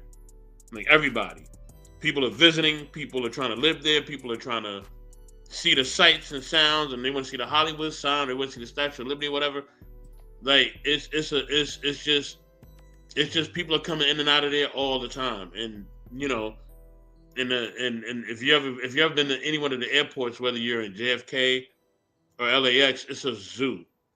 It's a zoo. Like it's it's a zoo. You're like, yo, I want to get out of here as fast as possible, because it's more people than you've probably ever seen in your life, to be honest with you. But and New York is better in race relations. What's going on, y'all? I was like, New York is better in race relations, because you don't have so many different neighbors, and they're so much more welcoming. Then I would say, like San Francisco, growing up, it took me like a year and a half to know my neighbor. It was like, but you know, in the East Coast, man, you know, you don't really want to mess with people from different communities, because they'll take you out of here. If you mess with them Italians, they'll get you out of here. You mess with Caribbean people, the Caribbean people will get you out of here. You know what I mean? Like you mess with you know, it's strongholds of communities. So if you mess with that community, they coming for you. Like it ain't like in the Bay, they're not gonna come for you like that. They may have a few words, but it ain't really a stronghold. Like there's strongholds of like black communities that if you say the wrong thing or do the wrong thing, they're on your head. Like they will come after you. You know what I mean? And yeah, it's different. So the communities respect each other, and they kind of stay out each other's way, to be honest with you. Like the Italians over here, Dutch over here, Blacks and Caribbeans over here. Everybody's in a different area. We'll mix if it's like a sporting event or everybody outside or downtown or something like that. But we going back home to our communities once we out of here. So is it kind of like partially like segregated in some cases? In some cases, yeah. Okay. Because you got some sections, man, where you got everybody mixed in. Like you go in the building, man, it smell like fried chicken, Goya, and piss in the hallways. So facts. So you see everybody kind of mixed up, but like a lot of time, like what Mr. Best was saying, there's a lot of sections that, like he said, it's like, man, it's Italian over here. It's like a Jewish like ghetto. Then there'd be like a Caribbean ghetto over here. Then it'd be Dominican. Then it'd be black over here. Then you have a Puerto Rican let me block. not forget about my Asian folks, the Chinese peeps. Let me not forget. Oh about yeah, them. yeah. They got they section up there too. Yeah, they deep too. Yeah, and then it has those boundaries. Like everybody respects them though, because like he said, he's like, man, you cross over to the wrong ones and you show some disrespect, and yeah, you're gonna be up in the Hudson. Right. That's a fact. That's why I was listening to somebody. I forgot what live it was, and they was talking about like the tether stuff, and I was like, that must be like a down south thing, because New York, we don't nobody show no disrespect, because like, hey, there's a lot of people that's capable from other places, so you mind your business, you stay in your little section that you're familiar with, and you just nod your head and keep it moving. No, I hear you though. Right. Marcus, Queen, what's going on, y'all? I know you see me up here, Mr. M3. You got to be verified, because you have nothing on your avatar and you could be a bot. So, a BOT. So I don't know if you're a robot, AI, or whatever, Queen. Now these days, I gotta watch out from you. Don't play with me. Don't play yourself. What's up, Stan? Nice haircut. Because I thought, you was getting the finger waves next week, I don't know about y'all with y'all terms. Queen, what? Queen, oh, no, you should look at Queen. Why are you up here, Queen? What do you want, Queen? What do you want, Queen? What do you want? You had a ponytail not too long ago, and M3 wants Sister Lock. He want to have Soul Glow over here. Anyway, so what y'all talking about? Y'all always talking about something. Oh, look, ain't no place like my city, baby. Don't compare it. Ain't no West Coast, ain't no East Coast. Touch my city. Ain't nothing like it. Okay, y'all can come close, but y'all not touching us. All right, the food, the people, the culture. That's it. That's a fact. And the rats will jump on you and kill you. So keep playing with my New York rats. I'm gonna send a few to your house, okay? Damn. Yeah, because like New York got like three. They bench press. They bench press 50. Okay, don't play with them. They strong in these streets. They strong in these streets. Don't play with me. M3, I know where you live. Don't make me drop you a package. I live in a wonderful city. I got you. You would not be, I got you, M3. Don't play with me. Look.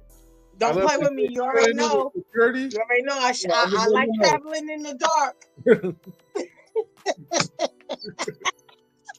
What's up, guys? What y'all talking about? Shoot, nothing but just a bunch of stuff. You're already late to the game, Queen, so we ain't got nothing to talk about here. It was a woman who said that because what she experienced at the theme park, seeing a group of black girls acting out, her son is not going to date black women growing up. I said you can't tell him what to do because he's going to be curious and he want to find out why. What color was she? That's my stand. She was black herself. Yeah, she's black. Yeah. It's okay. Yeah, you keep telling your little boys what to do. They're going to come home with something else. Blue, brown, green, orange. Don't play with them. But y'all young black women need to stop acting ratchet. They need to act like I got some home training. Shoot, I wouldn't blame them either. Don't date them, ratchet. With they fake eyelashes that look like peacocks. Look, they about to float away. They're going to fly you home. Come on, man. Come on. How you looking at me and I don't know if you're awake? You got 40 pounds on each eyelid. You know your eyelids are not supposed to weigh that much. Oh, wow. How you I don't get it. I was looking at this girl out there. I said, "Are you there?" She's like, "What?" And then I think it started moving, and I was like, "I was about to call animal control on you. I didn't know what was on your face." Some of them could probably fly with their eyelids on, you know? Don't play with me. But anyway, yeah. Hey, we gotta get Marcus in here, y'all. We gotta get Marcus in here, y'all. Let's get Marcus in here, y'all. Well, I think Marcus is having technical difficulties, right? Because he said he has like a poor quality Bluetooth device. It's not working. All you gotta do is just turn off the Bluetooth, Marcus. It's okay. He needs to continue having technical difficulties. Oh my gosh. Leave him alone, please. Yeah, hella cruel. That's Queen. That ain't me. That's Queen. So what's up? But yeah, What's up, y'all, please don't tell your sons who not to date. It's never gonna work. Yeah, I mean, tell your son to date someone with a character. Stop looking at the race. We all have ratchet moments.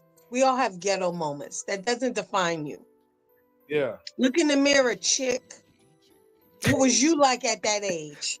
I'm quite sure you wasn't Holly Wholesome at the church, collecting the money and handing out the biscuit dinners. So don't play yourself. Stop playing. She probably was a church girl, Queen. You never know. She was probably serving. Well, church girl is a hoe, so we're not gonna go there. Damn. That's another show. Holier than thou, boy. Oh yeah. We can hear you now, Marcus. We can hear you now, Marcus. Marcus, you there? Appreciate that. Look at that, man. Look at that. So clean, so fresh. Yeah. No, I was hearing you guys talking about San Jose, or the Bay Area. And then like I haven't really gone to New York, but man, Bay Area's got like a special place in my heart. But I don't think I'll be able to live there anymore because of everything that's happening, the prices, and I just gotta not. I'd rather just visit the Bay Area, go chill out, go eat some food, go sightsee, go show people that haven't been there before, be like a little tourist attract type thing. But that's about it. San Jose themselves, like I got people out there that I stepped out to. It's part of my childhood again, but I don't think I can see myself living there again. Unless I'm like running Facebook or Google or helping be a CEO or something like that, but Silicon Valley type area. But yeah, man, it's just like there's plenty of places out there in the country that I appreciate that I got to live in or visit. And I took a trip to Utah. Utah was the breath of fresh air. We stayed out there for about a week. Utah? Yeah, Utah. Utah was one of them. And I thought, man, Salt Lake City was probably about 40 minutes away, 45, give or take, 30. But I was in Provo and Logan, and then I was in Orem. Yeah, there's like a lot to do in different places. And then, no offense to where I'm at right now in Southern Cali, the Bay Area's got more activities to do, more stuff to do, in my opinion. Unless it's changed a lot. The Bay Area got more than SoCal? Well, depending where you're at in SoCal, like I'm more like towards Imperial Valley, Inland Empire type area. But I'm telling you, man, like if you're like in San Diego or LA, of course you're gonna kind of pop in, but if you're go ahead. No, I'm sorry. I was saying, I guess it depends like what you're looking for in what category. Also, I didn't mean to interrupt you, Marcus. No, but like overall, like San Jose and like the Bay Area, like they got more activities, bro. They always will have more activity. It's a bigger city, it's a bigger market. Of course, you're gonna have more stuff to do, more than down where I'm at.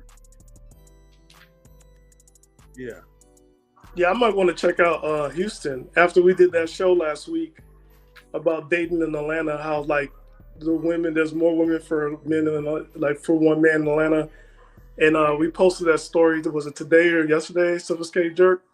Yeah, it was yesterday. And the lady said there's 50 for one man. I'm like, in Houston, huh? Yeah, Stan was like, "Look, I'm about to book that flight." Yeah, might want to check it out before it hits a hurricane to see what. She was like, "Stan, they could be fighting for you." Stan was like, Stan was on Expedia. Like, let me lock this in real quick and see what Houston's about. Because I've been to Dallas for a wedding, and Dallas was nice. But one thing I learned about Texas is when they say it's just over there, it's not just over there. You're driving for miles and miles.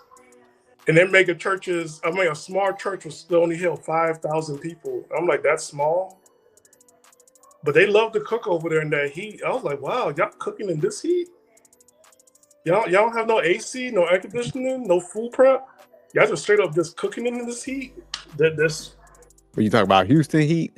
Dallas heat. It was hot. Oh, okay, yeah, it'd be hot as hell in Texas, man. And everybody was just cooking, got their doors open, windows open, and you could smell nothing but food. And I was like, man, y'all actually cooking in this heat? You ain't scared of passing out, but it's Texas. So I heard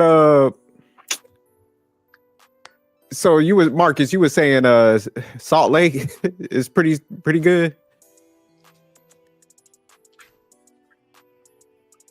Oh, he might be out again. Have any of y'all been to like what's up with like Portland and like Seattle? Are those like good spots to go? Well, I like Portland. No, I'm good. I've been to Seattle. The weather. It's weather for me. All right though. I mean, I like Portland, Oregon more, in my opinion. But and I've been there twice already. But it's like a very like small town, like really, really small. I can't even imagine I can't even compare it to like one of the small towns like out there. But let's say like it's like almost like a little bit like Rio Vista, you know. It's still Stan and Bess knows like. Dude, don't say Rio Vista. Oh my God. I'm just talking about the size though. I know the drive. Rio Vista got you on the 12. That is such a long drive. And you got to play some good music, because if you don't, that playlist got to be on here because you don't want to fall asleep, number one. And thank God for that great church that's on the left when you're going into Rio Vista, because it's letting you know you got another 30, 40 minutes to go. And then once you get there, it's really small. And you're like, why are they talking about Rio Vista? Like, there's nothing here. But it's supposed to be the new development, and they're trying to get people to live out there to buy new homes. But hey, Stan, what's about Houston and hookers? Huh? You said earlier? My bad. I just came back in. You said something about Houston and hookers. I was like, I'm sorry. No. Like, it's to the left side, because it's such a long drive. Like, it's nothing but farmland on the 12. And so you get lost in it. It lasts for an hour and a half to Rio Vista. But they're telling people when they're selling homes, oh, you're 40 minutes away from San Francisco and 30 minutes away from Oakland. I'm like, how? Are you the Jetsons? Are you flying? Because it's only one lane in and one lane out. It's not like a major city, but they're trying to sell all these, I forget what they call it, rural residentials into townhomes and condos so people can move in there. But when you check it out, you're going to disappear and come up missing. Watch. Keep going. Keep going. Goats. Keep going. And then, Stan, look, just because you're going out there winning some battle, people fighting over you, that don't mean that's a battle you want to win. So. Oh no, never that. For the mountain, Stan, go ahead and keep walking till you get that rock back. Now, look, I'm gonna say Seattle is nice. I've been there at least 4 times out the year. It's cool. The weather is like, if you go in the summertime, it is hot. But like say from September to May, it's trippy. So you need to carry a jacket. It does rain a lot. It rains a lot. The thing that's good about Seattle, like there's always something to do there. Like there's always something to do. Some of the Seattle stuff I don't like seeing the wall of bubble gum. I'm gonna throw up. Like everybody chews on the wall. I'm like, yeah, I don't want it. And there's like 3 buildings of like bubble gum on the wall, and I was just like, why are you showing? Yeah, that's nasty. And then there's like a tour of the underground, and they got museums. And it's a lot of them be on meth. That's why they be on meth and. Downtown. Like you go downtown, but then there's like little smaller communities. Talking about They do. Why they gotta be on meth? Because they are. They are in Seattle. Like downtown, they beat our homelessness. Well, I mean, in Portland, like you got like Medford or whatever, inspired. Damn, is that bad out there? Yeah, and what they say about like it's a zombie land in them areas. I heard like and one of those areas. there's a loneliness epidemic in Seattle. Like people don't want to be friends, and it's true sometimes. But I just bust out my smile and the accent, and like me here to visit, and I get some free stuff. Oh my god! I thought they would be like happier. They seem like hippies somewhat, man. That's why I was asking. They kind of like okay, a little bit, but it's like you gotta understand. There's nothing to do in those areas. Like there's nothing to do in like Seattle or like Portland. There's nothing to really do. It's not Cali, so it's close to Cali, but it ain't Cali. Cali's different. There's stuff to do out here. It's completely different. So, and a lot of people from Cali may move there, but it ain't California. It's not. It's completely. I'll say this though. I think Seattle's like the closest to, like San Jose would be the closest thing to Seattle, but it's like the mid-tech beside Seattle. Yeah, Seattle looks like old school Bay Area because it's so spread out. It got little tiny islands. People will still wear fleece. I'm like, where do you get that from? They actually use their parks. Like their parks are always full. It looked like an old school 1990s San Francisco. That's what I can describe it. Like people got dogs, people are outside. They're very active in that sense. And like when I say there's something to do, like every weekend, there's an event for the whole city to attend. Sometimes it's free, sometimes it's not. There's a place called Leavenworth. So you go in the mountain, that's an hour drive. And that's where they shoot a lot of the Hallmark Christmas movies. So it's Christmas there all year long.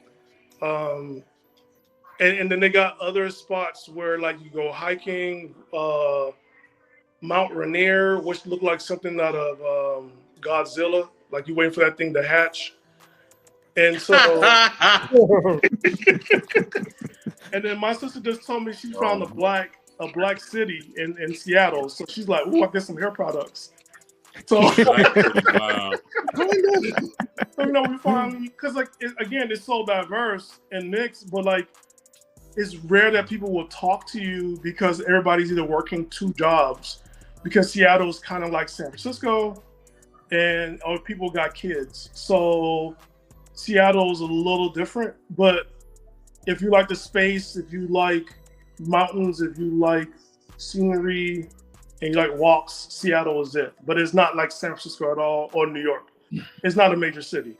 Nah, not at all. Not at all. Guys, real quick, we do have to wrap things up. It was definitely fun, like having this discussion, everybody. But definitely, stick around, stay tuned for more stuff to come, everybody. Make sure you guys get the likes up as well too, and share this video, please. Please definitely do that. We should do a live though, man, where we do like the top 10 cities and then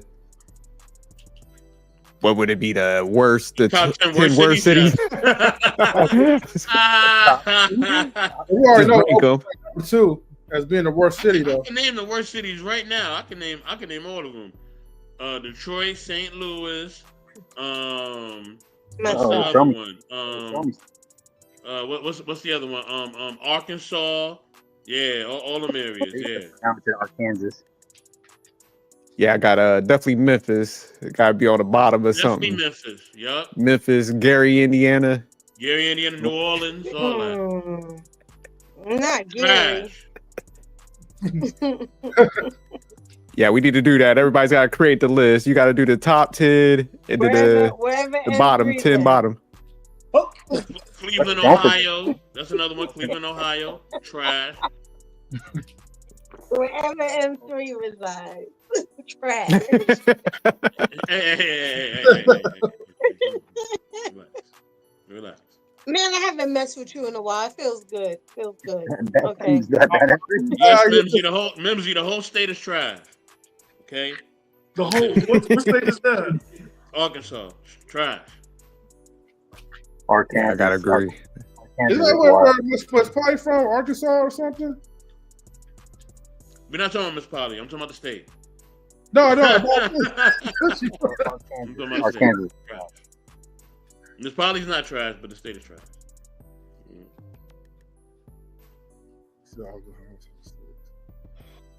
I forgot where Mimsy, what state you from? I mean, you don't have to disclose if you don't want to. But yeah, man. Anybody else have anything to say before we close out? No, man, let's go home, baby. Dinner time. All right. Alrighty, guys. I'm out. See y'all later. All right. Peace, everybody. All right. Everybody tune in for Nonsense Relationships.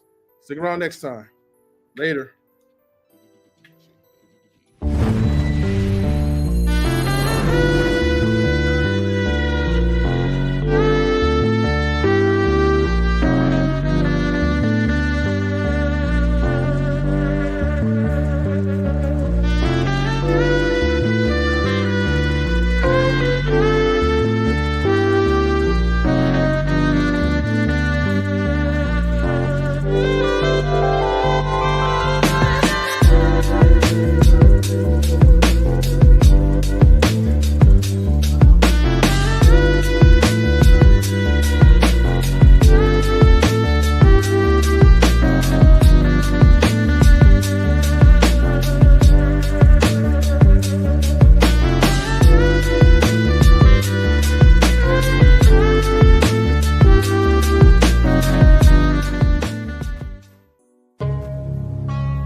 Knowledge and relationships.